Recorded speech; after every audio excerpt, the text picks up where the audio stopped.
Hey everyone, my name's Mike. I'm a planetarium educator at Carnegie Science Center in Pittsburgh. And I'm pleased that you're joining me today for a bite-sized Buhl. We're going to have a little cosmic snack and give you just a preview of the stars and planets that we explore at the Buhl Planetarium every day at Carnegie Science Center. And we're going to be using a software that is free that you can download on your phone. It's called Stellarium.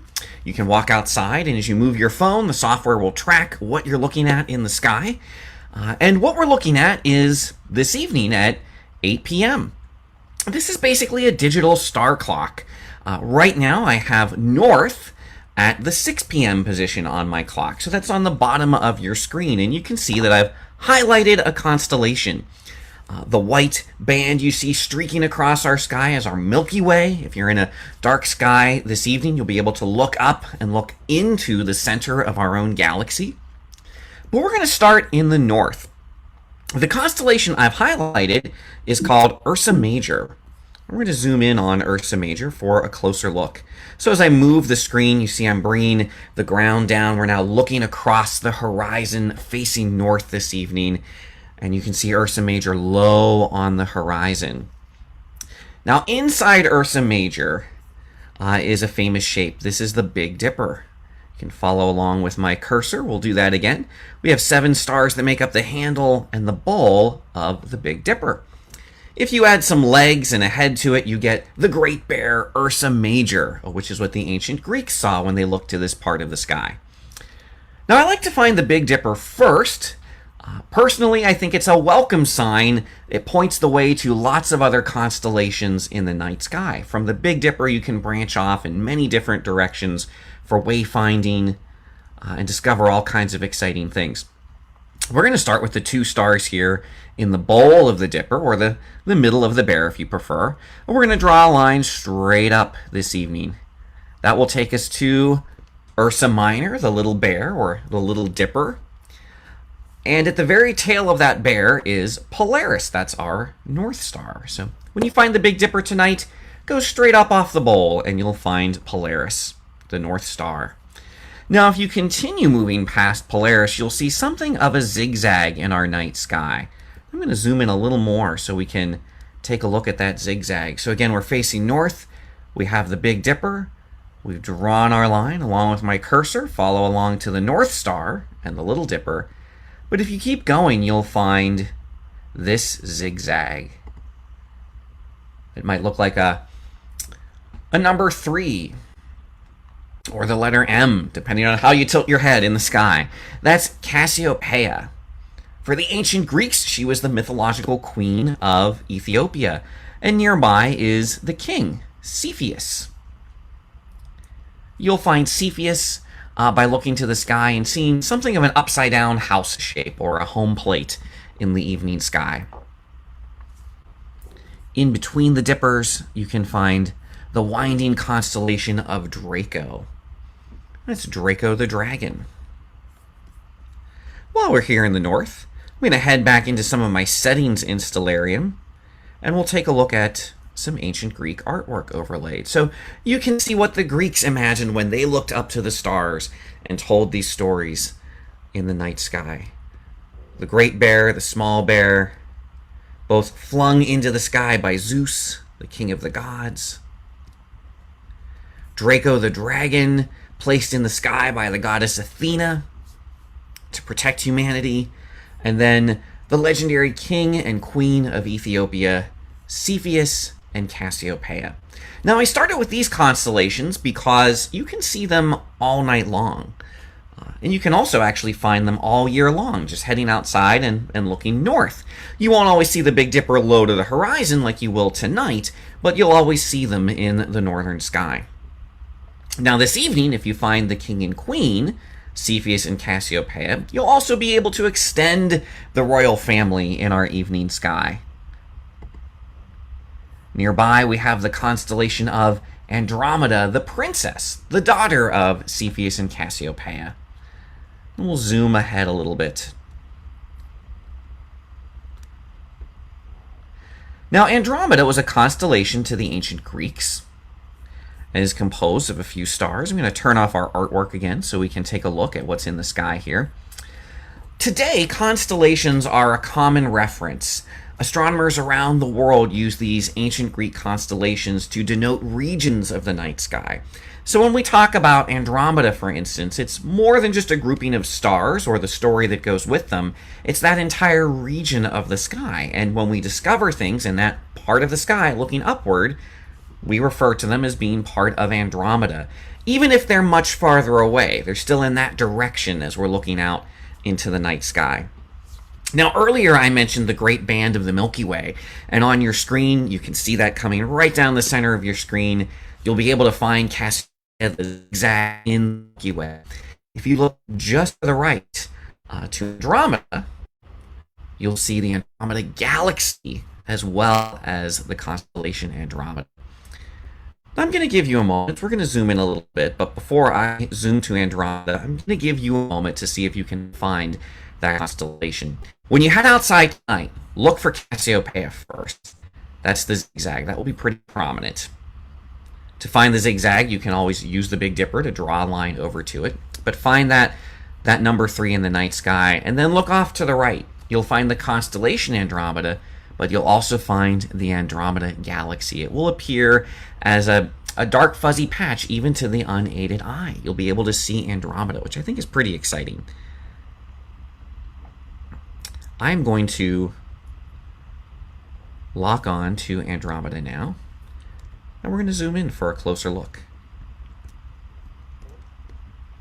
So we are actually looking out beyond the bounds of our own galaxy. Andromeda is actually bigger than the Milky Way galaxy. Hundreds of billions of stars. Around 1 trillion stars even in this massive spiral galaxy. The light that we're seeing from this beautiful spiral disk left Andromeda 2 million years ago. It took that long to reach our eyes here on Earth. And as far away as Andromeda is, it's actually on a collision course with the Milky Way. In a few billion years, Andromeda and the Milky Way will merge. We think that the Milky Way itself was formed out of past galactic mergers, and in the future, Milky Way and Andromeda will merge. The stars will glide past each other over a long period of time, doing this long dance and building a new, even bigger galaxy dubbed Milkdromeda. Maybe not the best name, but we have some time to workshop that. All right, so we're going to pull away from the beautiful glow of the Andromeda Galaxy. I think it's so exciting you can actually look up to another galaxy and see it with the naked eye. The constellation Andromeda actually shares a star with a nearby constellation. I'm going to zoom in on that one more time so we can see again the Andromeda Galaxy, the Andromeda constellation, and this star over here is named Alpheratz. It's a fun name to say. I'm going to turn the artwork on one more time. Let's head back to seeing the sky the way the ancient Greeks saw it.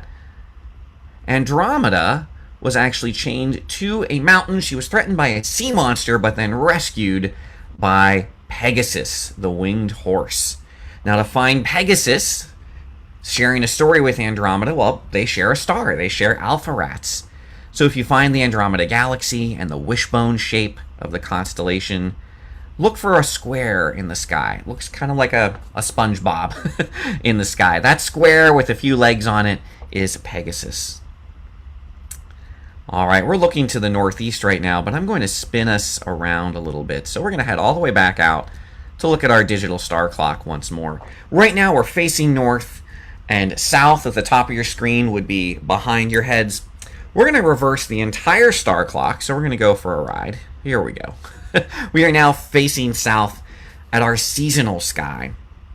And what we see here changes every month. This is also where we'll find planets parading across the sky. So let's zoom in. Now we have the south on our horizon. The time's now 8 p.m. In the southwest, you can see the glow of Venus, the constellation Ophiuchus just above it. Perhaps I'll head back over to some of my stellarium tools and I'll back us up an hour. You can see the sunset. Venus will be a bright light just trailing the sun in our sky. Venus is closer to the sun than Earth, so we always find Venus close to dawn or dusk and close to the sun in our sky. We'll head back to 8 p.m. We've locked on to Venus. I'm going to move us in for a closer look at this planet. Venus is often referred to as the morning or evening star, and it's the brightest object you'll see in our sky, next to the sun and moon, of course. All right, there is Venus, Earth's fiery twin. It's about the same size as Earth, almost, but that's where the similarity ends. It's covered in dense clouds. Venus reflects about 70% of the sunlight that hits it. That's why it glows so brilliantly in our sky at dawn or at dusk. But underneath those beautiful clouds, Venus is a world of volcanic activity. There are sprawling lava flows, temperatures that exceed 900 degrees day and night, a dense, crushing carbon dioxide atmosphere, a runaway greenhouse effect trapping heat from the sun, clouds raining sulfuric acid down. Not someplace humans would ever want to go. A great spot for Darth Vader, maybe, to build a castle, but not a great place for people to ever visit. So, while Venus is a rocky world like Earth and about the same size, that is where the similarity ends to the planet that is closest to Earth. But we're going to head back out to look again to the southern sky. You'll see a whole parade of planets actually in the sky this evening. If you're looking directly south, you'll be able to find Jupiter and Saturn. And they're both in the constellation of Capricornus, a goat. Has sort of a triangular shape to it. Let's zoom in on Jupiter. Jupiter will be extremely bright, fairly easy to find in the sky. We're going to zoom in and see what you might be able to spot with a telescope. All right, you can see Jupiter, the gas giant, named for the king of the Roman gods. Jupiter's a striped world. It's a swirling world of clouds. There's nowhere to land on this giant world. All the other planets would fit inside with room to spare. That great red spot that you see in our screen, that one storm has been raging for hundreds of years, and that one storm could swallow up the entire Earth. Now, with a telescope, you might even be able to spot 3 moons that were discovered by Galileo. He actually found 4, but 3 of them are on display tonight. Europa, Ganymede, and Callisto. So if you have a telescope, see if you can find 3 pinpricks of light near Jupiter. And while you're facing south in Capricorn, don't forget to take a quick stop to Saturn nearby. Let's zoom in on Saturn for a closer look. If you've got a telescope, this will be a great time to head outside and enjoy Saturn's rings. The north face of the rings are tilted towards us. With a telescope, you might perceive a gap in the rings. There are tiny shepherd moons orbiting in that gap, little cosmic dustbusters cleaning up the material around them, creating those gaps. Those rings have that beautiful look like a solid phonograph record. They're really billions of pieces of rock and ice all swirling around the planet Saturn.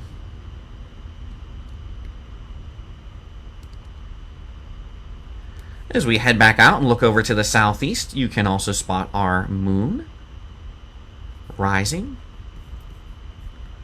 I'm going to advance time from 8 to about 10 p.m. so we can bring the moon up. Actually, I'm going to head to 11 p.m. because there's another constellation rising in our evening sky that we're going to close out with. But first, in the east, let's take a look at our beautiful moon in the constellation Aries. We just had a full moon last night, so you'll have a nearly full moon this evening. You'll be able to go outside and see all the brilliant colors on the moon.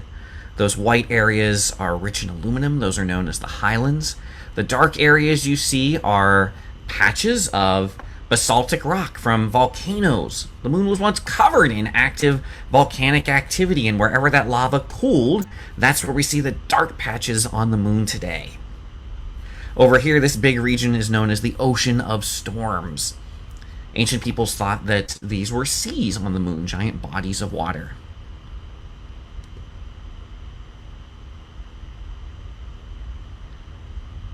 All right.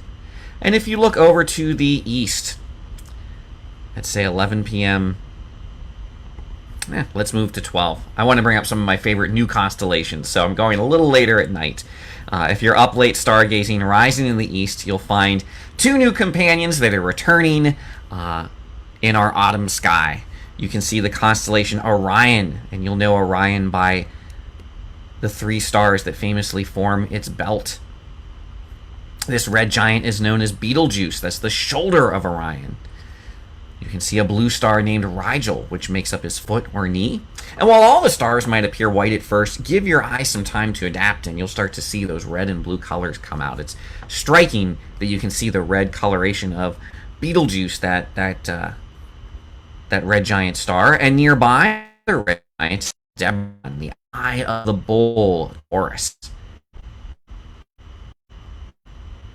A few hops away from the three stars that make Orion's belt. You can go straight up from the eastern horizon and find the red eye of the bull. We're going to close with one of my favorite objects. It's the ear of the bull. It's known as the Pleiades. And to get us a nice smooth flight, I am typing in our search coordinates, locking on to the Pleiades. So you can see the horns of the bull, the eye of the bull, and just behind that you'll see this star cluster. It might look like a little micro dipper in the night sky to you. It's an open star cluster. That means the stars are moving faster away from each other over time. Gravity's not bringing them together. Their velocity is actually winning, and they're getting farther apart. But they do travel as a group overall through space, and right now the Pleiades are traveling through some interstellar gas and dust. They're illuminating it. It gives it that frosty blue glow, which I think is perfect for this time of year as we are coming up on our first frost, right? The Pleiades were known to the Greeks as the Seven Sisters. In Japan, they are known as the Subaru, and they are the inspiration for the Subaru car logo. So lots of exciting things in the sky this evening. Get outside, see if you can spot a parade of worlds, Venus, Jupiter, Saturn, and the Moon. Some fun deep sky objects in the south. See if you can find the red eye of the bull, Taurus, and the frosty blue glow of the Pleiades. And then face north and see if you can spot the Andromeda Galaxy. There's no shortage of amazing things to see in our night sky, and that's just a taste. I hope you'll come down to the Buhl Planetarium at Carnegie Science Center in Pittsburgh and get to enjoy this under our immersive 50-foot dome sometime soon. But I also hope you get outside tonight or on the next clear night and get outside and find some of these things for yourselves. So with that, we'll see you next week for another edition of Bite Size Buhl, and happy stargazing. Take care.